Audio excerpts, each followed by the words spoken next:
ప్రార్థన.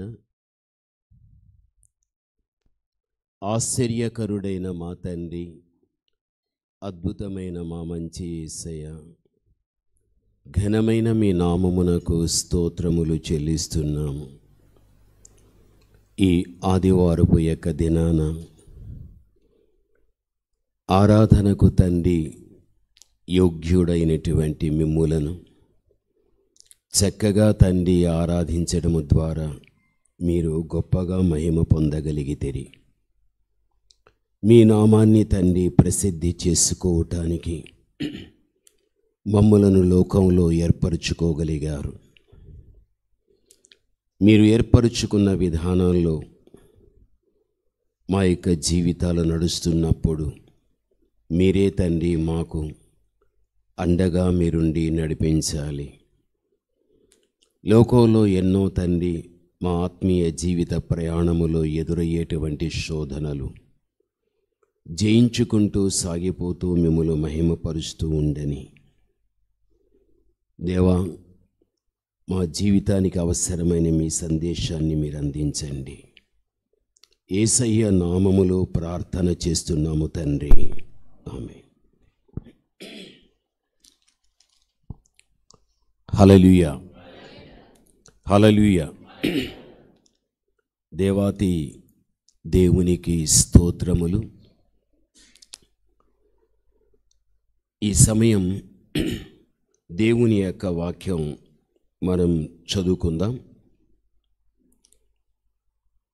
హెబ్రీలకు రాసినటువంటి ఈ పత్రిక 11వ అధ్యాయం 37వ వచనములో, రాళ్లతో కొట్టబడిరి, రంపములతో కోయబడిరి, శోధింపబడిరి, ఖడ్గముతో చంపబడిరి, గొర్రె చర్మములను మేక చర్మములను వేసుకొని దరిద్రులయ్యుండి శ్రమపడి హింస పొందుచు అడవులలోను కొండల మీదను గుహలలోను స్వరంగములలోను తిరుగులాడుచు సంచరించిరి. అట్టివారికి ఈ లోకము యోగ్యమైనది కాదు.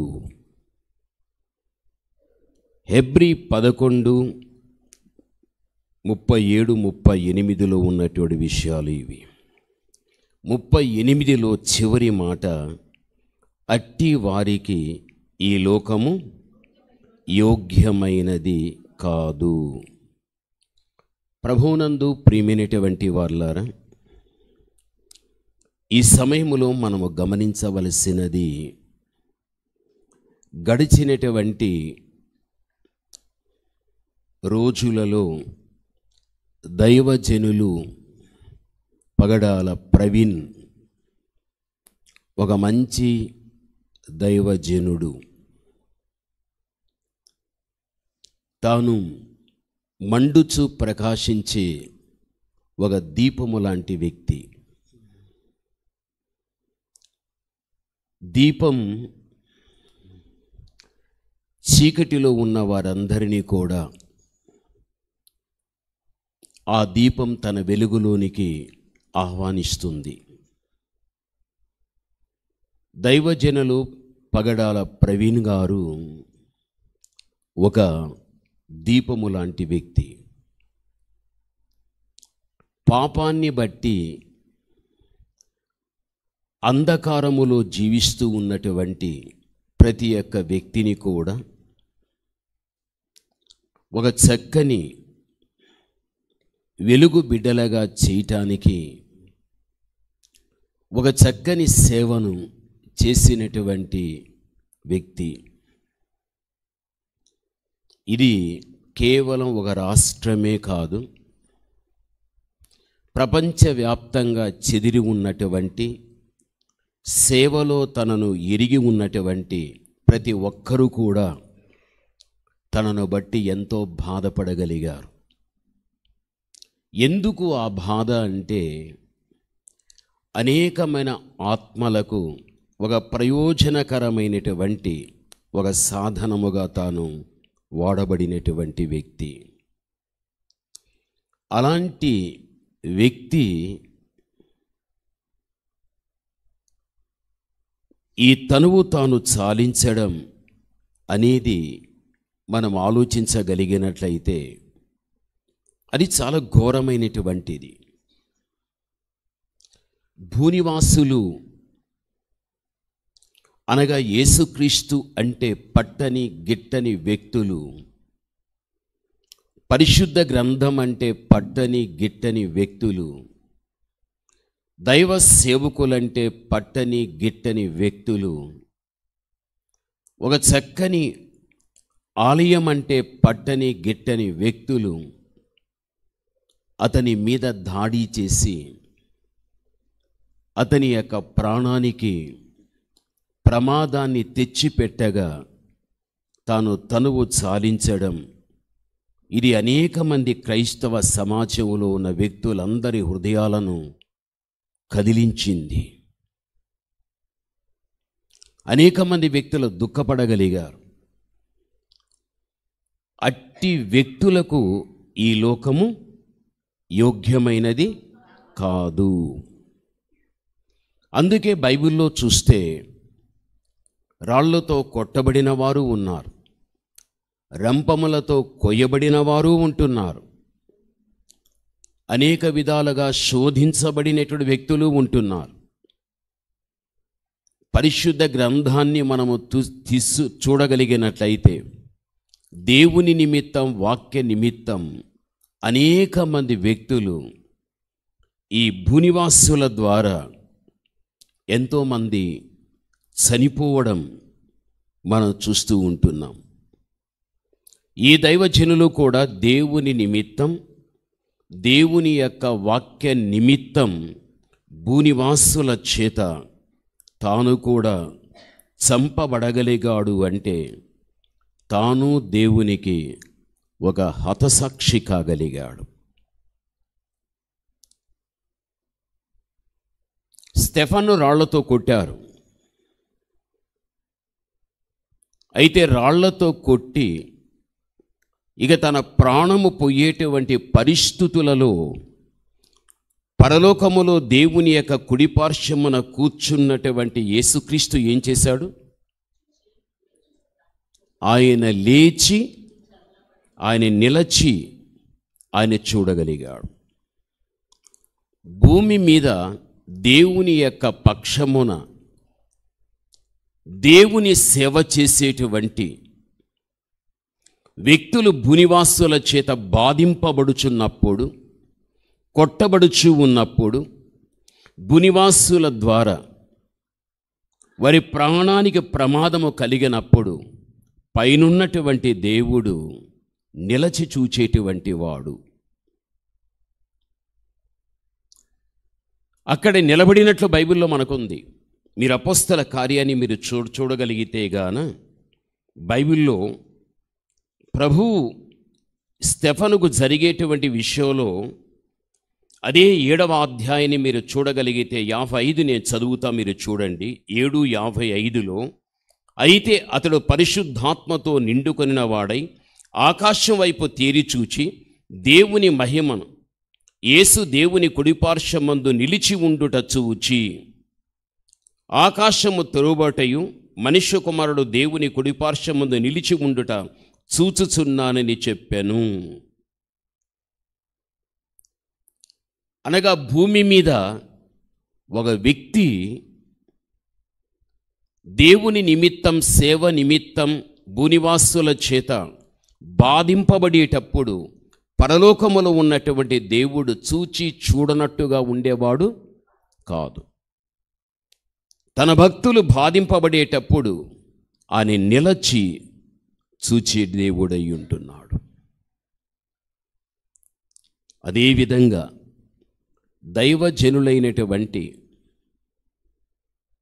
ప్రవీణ్ గారు కూడా భూనివాసుల చేత కొట్టబడేటప్పుడు, తన ప్రాణానికి హాని కలిగేటప్పుడు దేవుడు కూడా స్టెఫను విషయంలో ఎలా దేవుడి నిలిచి చూడడం జరిగాదో ఆ దైవ సేవకుని యొక్క విషయములో కూడా దేవుడు నిలచి ఆయన చూచి తన దాసుని తన చెంతకు తెచ్చుకొని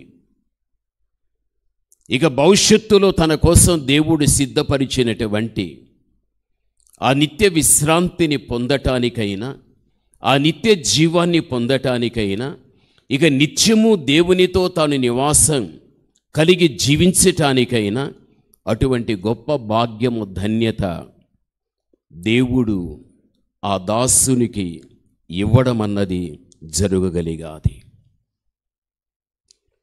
దేవాతి దేవుడు భూమి మీద బాధపడేటువంటి ప్రతి భక్తుని విషయంలో కూడా దేవుడి నిలచి చూచేటువంటి వాడు. అలాంటి వారికి దేవుడు సిద్ధపరిచిన భవిష్యత్తు ఆశీర్వాదాన్ని తప్పనిసరిగా పొందుకోగలుగుతారు. దేవుని కోసం, సేవ కోసం తాను ఒక హతసాక్షి కాగలిగాడు అని చెప్పడములో సత్యముంది. ఇందులో సందేహం అనేటువంటిది లేదు.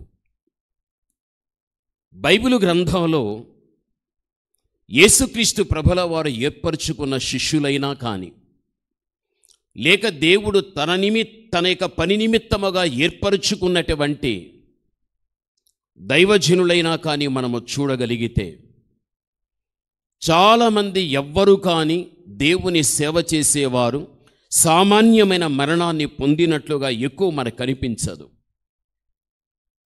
బైబిలు గ్రంథంలో మనకు పేతురు కనిపిస్తున్నాడు. రోమా యొక్క పట్టణములో పేతుర్ని తలక్రిందులుగా సిలువ వేసి ఏం చేశారు? చంపేశారు. తలక్రిందులుగా యేసుక్రీస్తు ప్రభువుని ఏ విధంగా సిలువ వేశారో ఆ విధంగా పేతుర్ని వేయలేదు. ఆ విధంగా పేతురు ఒప్పుకోలేదు. నన్ను తలకిందులుగా మీరు సిలువ వేయుడి. ఆ విధముగానే పేతురుని తలకిందులుగా సిలువ వేసి చంపేశారు. హతసాక్షి అయ్యాడు. కేవలం దేవుని కోసమే, సత్యము ఉన్నది ఉన్నట్టుగా ప్రకటించుట నిమిత్తమే.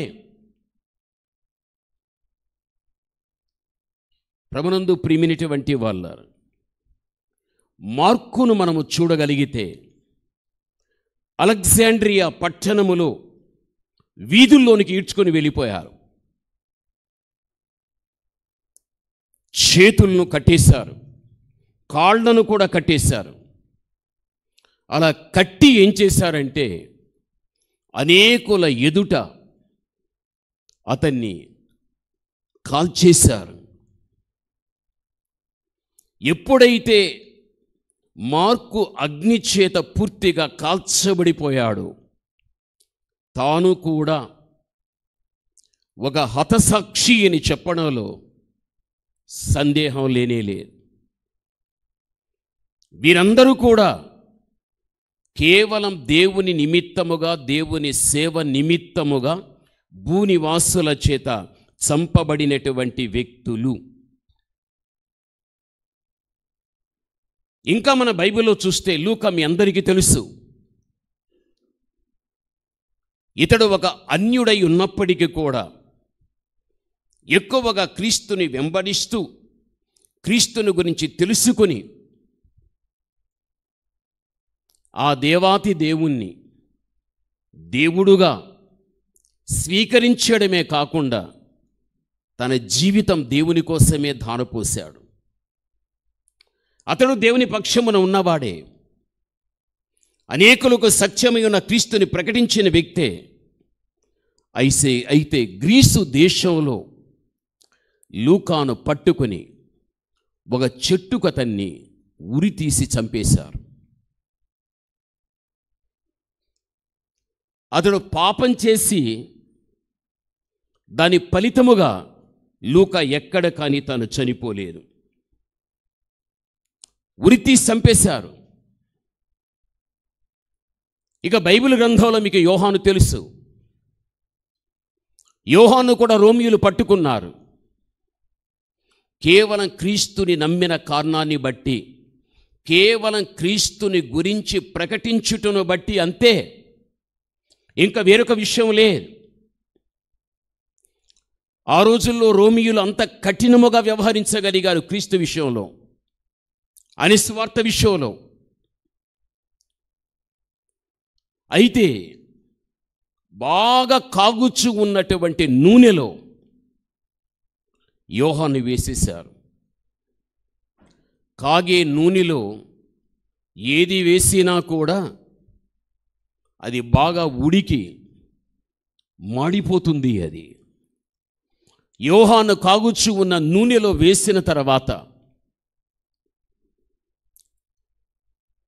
దాని కాగుచున్న నూనె తన దేహాన్ని ఏమీ చేయలేని పరిస్థితులలో రోమియోలు చిట్ట చివరికి ఆ విషయంలో విఫలమైపోయామని అతన్ని పద్మస్సుకు దీపాంతరవాసిగా పంపించేశారు. యోహాను ఇంత శ్రమ అనుభవించటానికి, పద్మస్సు యొక్క దీవిలో ఒక ఒంటరివాడుగా ఆ శ్రమ అనుభవించటానికి ఏ తప్పు చేయలేదు.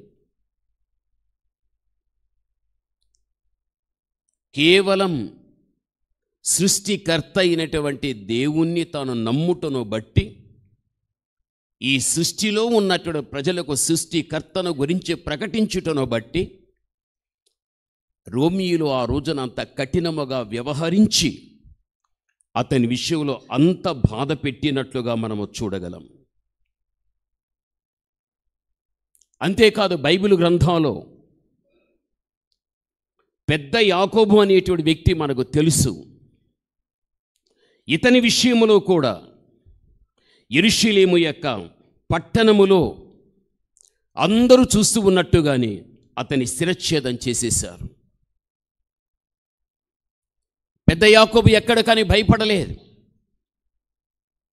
యెరూషలేము యొక్క పట్టణములో ఎవరి చేత అయితే తాను పట్టబడగలిగాడో, పట్టబడేటటువంటి వారు తన విషయంలో ఏం చేయబోతున్నారన్న విషయము తనకు తెలిసినప్పటికీ కూడా తను నమ్మిన తన దేవుని నిమిత్తం, సత్యము ఎరగని వ్యక్తులకు సత్యాన్ని ప్రకటించుట నిమిత్తం ఇటువంటి భయంకరమైనటువంటి శిక్ష నాకు వస్తున్నదని తెలిసినప్పటికీ కూడా ఎక్కడ కానీ అతడు కలవరపడలేదు.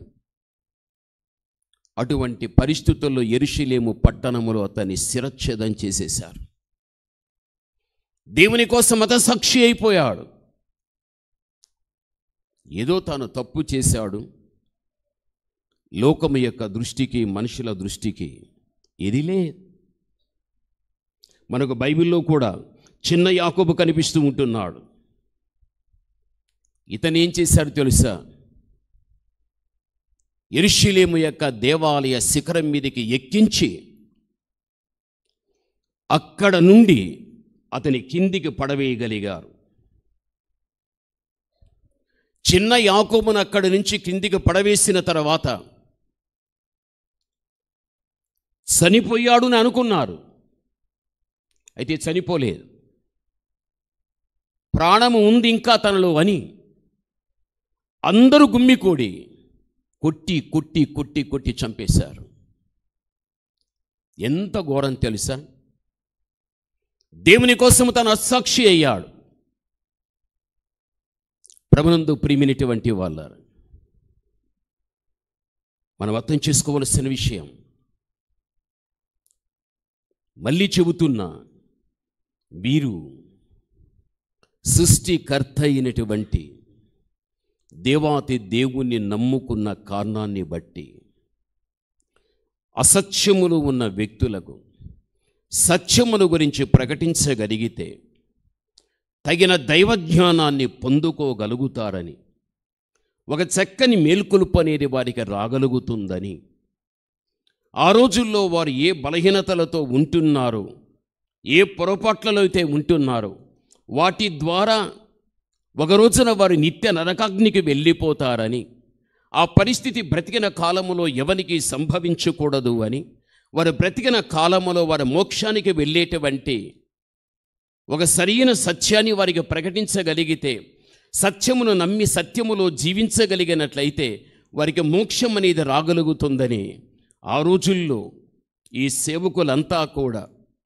ప్రజల మేలుకొని పనిచేసినప్పుడు ఏమాత్రము ఒప్పుకోనేటువంటి వారు ఈ విధంగా వారిని బాధ పెట్టి వారి ప్రాణాలు తీసేశారు.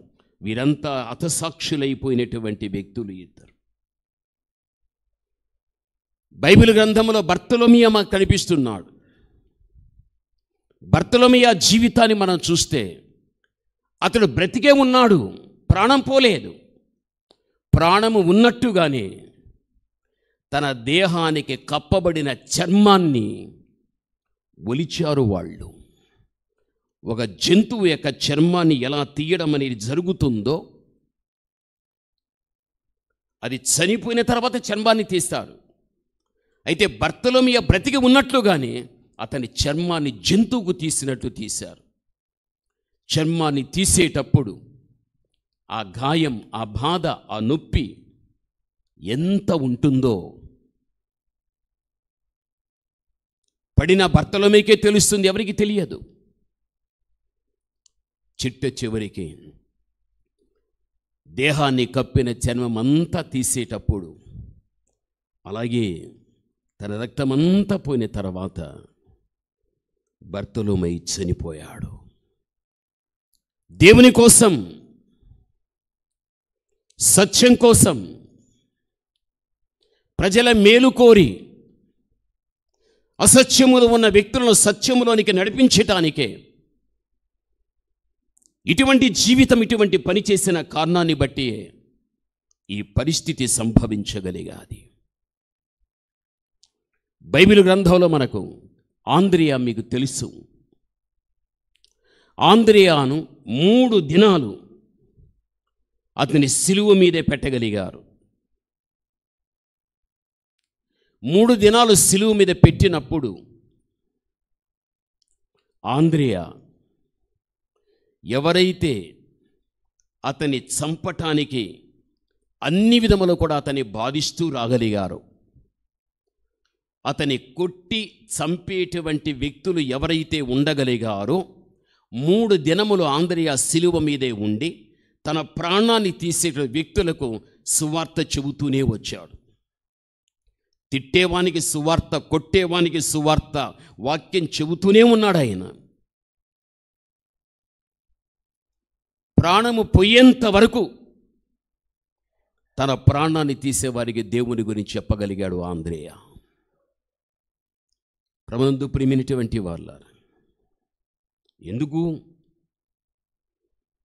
వీరు తప్పు చేసి భూనివాసుల చేత అటువంటి హింస పొందిన వ్యక్తులు కాదు.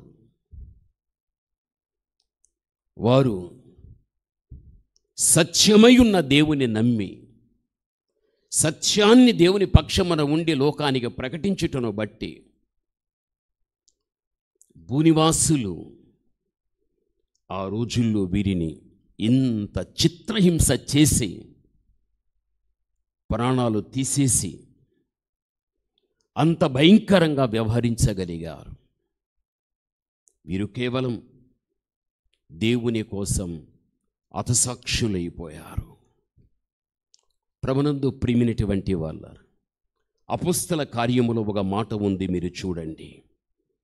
అపోస్తల కార్యం 14వ అధ్యాయం 22లో చూస్తే, శిష్యుల మనస్సులను దృఢపరిచి విశ్వాసమందు నిలకడగా ఉండవలననియు అనేక శ్రమలను అనుభవించి మనము దేవుని రాజ్యములో ప్రవేశింపవలనని వారిని హెచ్చరించిరి. అప్పటికే పౌలును రాళ్లతో కొట్టేశారు, వీధుల్లో పడేశారు, చనిపోయారని వదిలేశారు. ఆ తర్వాత పౌలు మళ్ళీ లేచాడు, తన శిష్యులను చూశాడు. మీరు దేవుని యందు విశ్వాసాన్ని కలిగి ఉండండి, ఎక్కడ కానీ మీ విశ్వాసాన్ని మీరు పోగొట్టుకోకండి. మనం ఈ లోకములో దేవుని నిమిత్తం, దేవుని పని నిమిత్తం అనేకమైన శ్రమలో పడి మనం ఎక్కడికి వెళ్ళాలి? పరలోక రాజ్యానికి వెళ్ళాలి. ఎంత మంచి మాట చూడండి. అనేక శ్రమలను అనుభవించి మనము దేవుని రాజ్యములో ప్రవేశించవలెనని వారిని హెచ్చరించెను. దెబ్బలు తిన్నటువంటి పౌలు దెబ్బలు తిననటువంటి తన శిష్యులకు చెబుతూ ఉంటున్నాడు.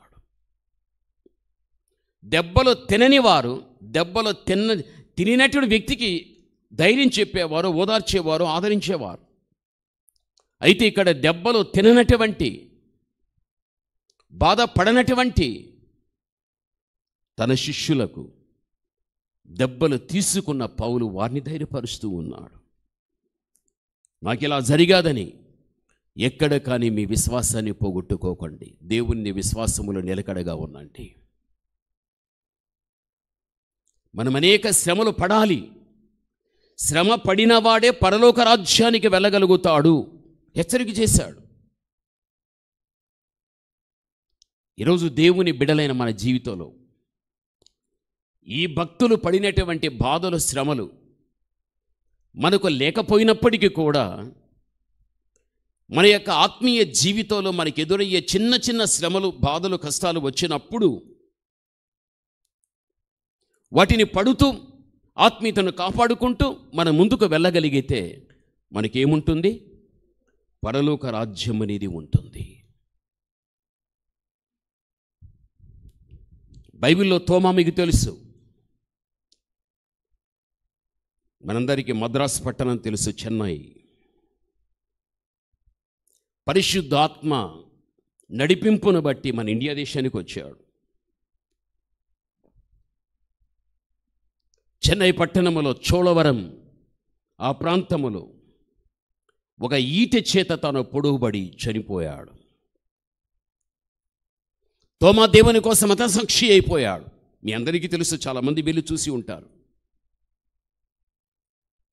ఎందుకు తెలుసా? ఒక సృష్టికర్త అయిన దేవుని నమ్ముకుని దేవుని యొక్క సత్యస్సు వార్తను ప్రకటించుటను బట్టి ఒక చెడ్డవాన్ని మంచివానిగా చేయటానికి, ఒక ఆత్మపూర్ణ సందేశాన్ని ప్రజలకు అందించిన కారణాన్ని బట్టి మన ఇండియా దేశంలోని చెన్నై ప్రాంతంలోని హతసాక్షి అయిపోయాడు. ప్రభునందు ప్రియమైనటువంటి వాళ్ళ, పగడాల ప్రవీణ్ గారు గొప్ప దైవజనులు. సత్యవంతుడైన దేవుని నమ్మాడు. సత్యం ఉన్నది ఉన్నట్టుగా తెలియపరచగలిగాడు. అయితే తాను కూడా భూనివాసుల చేత కొట్టబడి చంపబడి దేవునికి తాను ఒక హతసాక్షి, తనకంటే ముందు హతసాక్షులైనటువంటి వారి యొక్క జాబితాలో చేర్చబడే ఒక వ్యక్తిగా తాను కావడం. ప్రభునందు ప్రియమైన వారలారా, ఇటువంటి కార్యం జరగగలిగాది అంటే వెనుకటి రోజులలో వారిలో జరిగిన కార్యాలే ఈరోజు తనలో కూడా జరగడం మనం చూస్తూ ఉన్నాం. యూదా కూడా మీకు తెలుసు. యూదా కూడా పర్షియాలో అంబుల చేత అతని పొడి చేశారు. అంబుల చేత తన దేహాన్నంతా పొడిచి పొడిచి పొడిచి చంపేశారు. ఏదో వ్యాధి వచ్చి వ్యాధిని బట్టి సామాన్యమైన మరణం పొందినటువంటి వాడు కాదు యూదా. పర్షియా ప్రాంతములో దేవుడంటే పట్టని వ్యక్తుల ద్వారా ఆ రోజున అంబుల చేత పొడువబడి చంపబడిపోయాడు. వీరంతా కూడా దేవుని కోసం హతసాక్షులైన వారు కాదా? మనం ఆలోచించాలి. పాత నిబంధన కాలములో చూస్తే ఎందరో, క్రొత్త నిబంధన కాలములో చూడగలిగితే ఎందరో, నేటి కృపాకాలములో చూడగలిగితే ఎందరో, ఇక ముందున్న కాలములో మరెందరో. వీరందరూ కూడా దేవుని నిమిత్తం హతసాక్షులు అవుతున్నారు అంటే ప్రభునందు ప్రియమైన వాళ్ళారా, స్టెఫను యొక్క విషయములో దేవుడు ఏ విధంగా నిలిచి చూచి వారి కోసం దేవుడు సిద్ధపరిచిన భవిష్యత్తు ఆశీర్వాదాలు ఏవైతే ఉన్నాయో వాటిని స్వతంత్రించుకోవటానికి దేవుడు వారి విషయంలో ఒక మంచి ప్రణాళిక దేవుడు కలిగి ఉండడం. మీకు మత్తయి తెలుసు. అతన్ని కూడా ఏం చేశారు తెలుసా? అనేక మంది ప్రజల మధ్యన అతన్ని నిలువబెట్టి ఒకరి తర్వాత ఒకరు రాళ్లతో కొట్టి కొట్టి కొట్టి కొట్టి 4 వైపుల రాళ్ళు దెబ్బలే. వెనుక నుండి వేసేవాడు, ముందు నుండి వేసేవాడు, కుడి పార్శ్వం ఎడమ పార్శ్వమని వేసేవాడు. ఏ రాయినైనా తప్పించుకోవటానికి ప్రయత్నించిన వీలు కాలేని పరిస్థితి. తల మీద, ముఖము మీద, చేతుల మీద, కాళ్ళ మీద, ఉదరం మీద, వీపు మీద, ఎక్కడ పడితే అక్కడ. ఏ గాయం ఎంత బాధ ఇస్తుందో,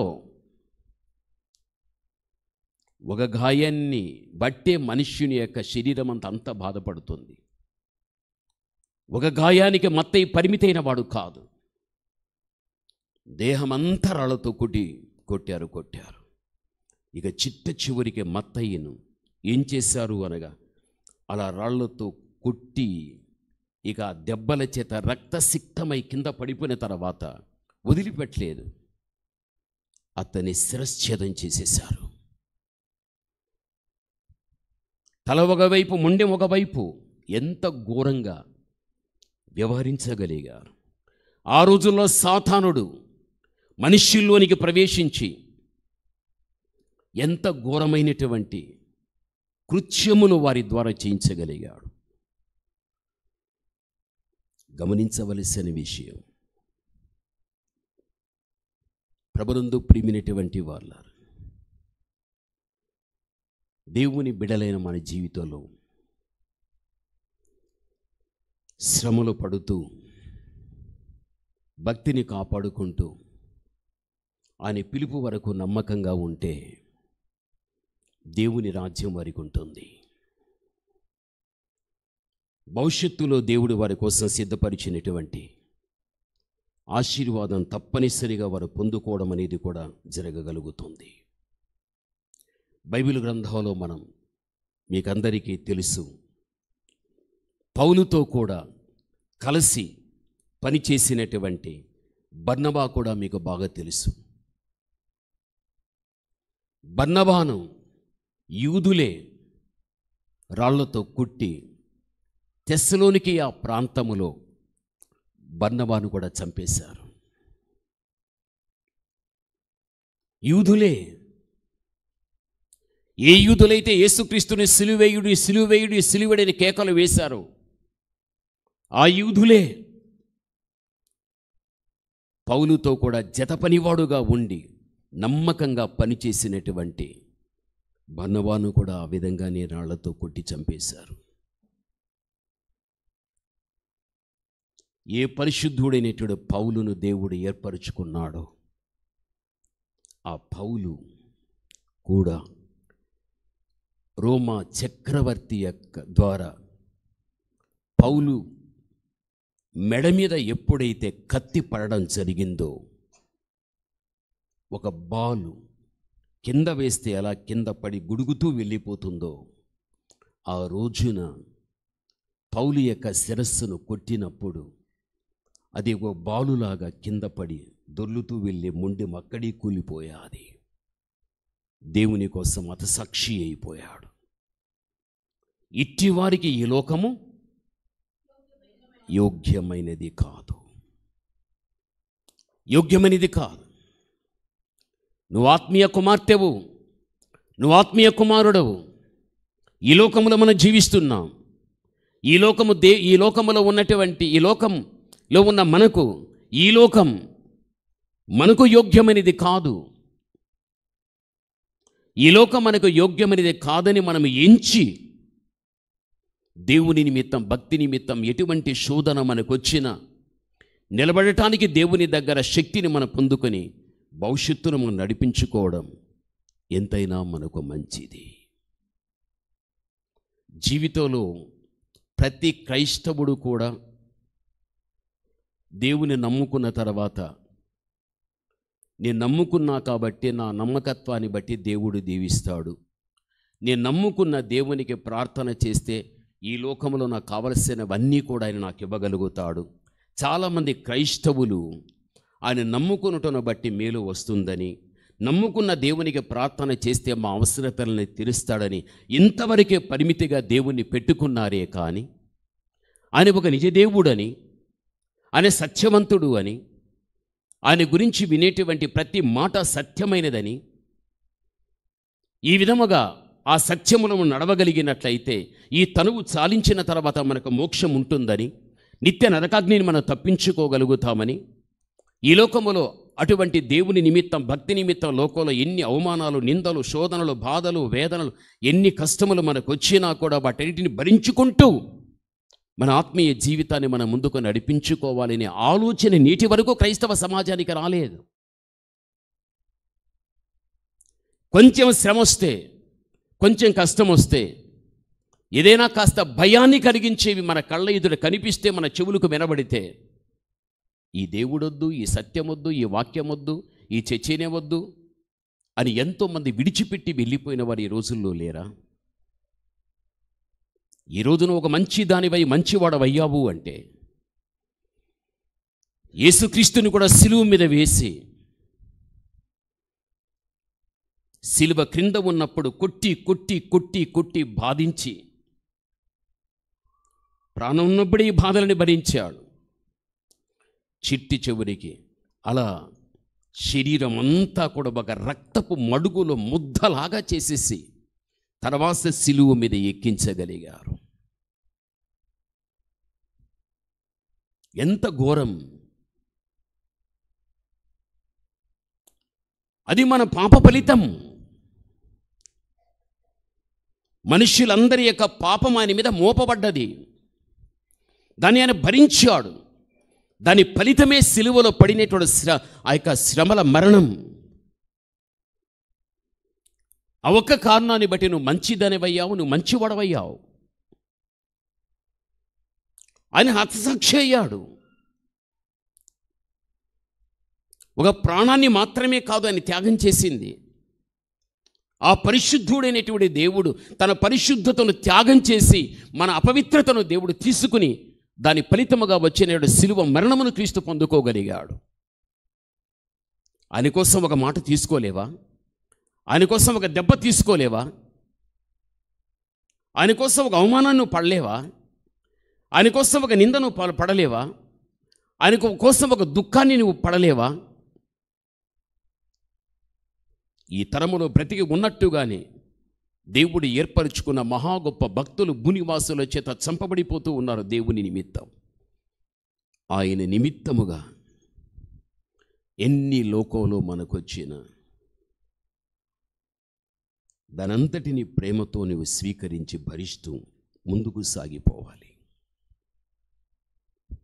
వెనకటి రోజుల్లో కానీ ప్రస్తుత రోజుల్లో కానీ ఎంతమంది భూనివాసుల చేత అసాక్షులైపోతూ ఉంటున్నారో, ఆ భూనివాసుల విషయములో ఒక రోజున న్యాయాధిపతి అయిన దేవుడు న్యాయపీఠం మీద కూర్చున్నప్పుడు అలాంటి వ్యక్తులకు దేవుడు తీర్పు తీర్చేటువంటి విధానం ఎంత కఠినముగా ఉంటుందో దేవుని తీర్పు అప్పుడే వారికి తెలిసి వస్తుంది. మనుష్యుడా, నువ్వు ఏది విత్తుతావో అదే పంట, నీవు చేసినదే నీ నెత్తి మీదికి వస్తుంది అని బైబిల్ చెబుతుంది. ఎందుకురా దేవుడా ఇంత ఘోరానికి వడిగడితిమి అని ఏడ్చుకునే రోజులు కూడా సంభవించగలుగుతాయి. మనుషుల చేత తప్పించుకోవచ్చునేమో కానీ నేరము చేసి, అయితే దేవుని దగ్గర ఎవ్వరూ కానీ తప్పించుకోవటానికి వీలులేదు. ఇదంతా నేను ఎందుకు చెప్పగలిగానంటే, దేవుడు ఏర్పరుచుకున్న దైవజనుడు పగడాల ప్రవీణ్ గారు దేవుని సేవ నిమిత్తం తాను కూడా ఈ భూమి మీద ఒక హతసాక్షి అయ్యాడు. అలా దేవుని నిమిత్తం హతసాక్షి అయి దేవుని యొక్క వరుసలో చేర్చబడినవాడు, శిష్యుల యొక్క వరుసలో చేర్చబడిన ఒక వ్యక్తి కాగలిగాడు. భవిష్యత్తులో తన కోసం సిద్ధపరిచినటువంటి ఆశీర్వాదాన్ని పొందుకోవటానికి అర్హుడు కాగలిగాడు. ప్రభునందు ప్రియమైన వాళ్ళారా, దేవుని బిడ్డలైన మనం ఇవన్నీ మనం వినడం ద్వారా నీవు నమ్ముకున్న దేవుని నిమిత్తం, ఆయన నుండి పొందుకున్న భక్తి నిమిత్తం లోకంలో ఎన్ని వచ్చినా ప్రేమతో వాటిని స్వీకరించి భరిస్తూ భక్తిని కాపాడుకో. దేవుడే నిన్ను అన్ని విధములు కూడా నడిపించి భవిష్యత్తు దీవెన దేవుడు నీకు ఇవ్వడం జరగలుగుతుంది. ఈ సమయం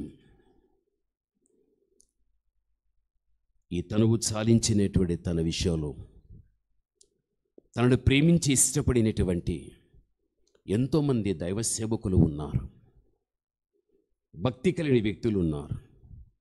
మరి ముఖ్యముగా తల్లి, తనకి ఇవ్వబడినటువంటి కుమార్తెలు, భార్య, బంధువర్గం, ప్రతి ఒక్కరికి ఒక చక్కని ఓదార్పును దేవుడి ఇవ్వటానికి ఈ సమయంలో మనం కూడా దేవుని సన్నిధిలో వారి విషయమై ఒక చిన్న ప్రార్థన చేసుకుందాం.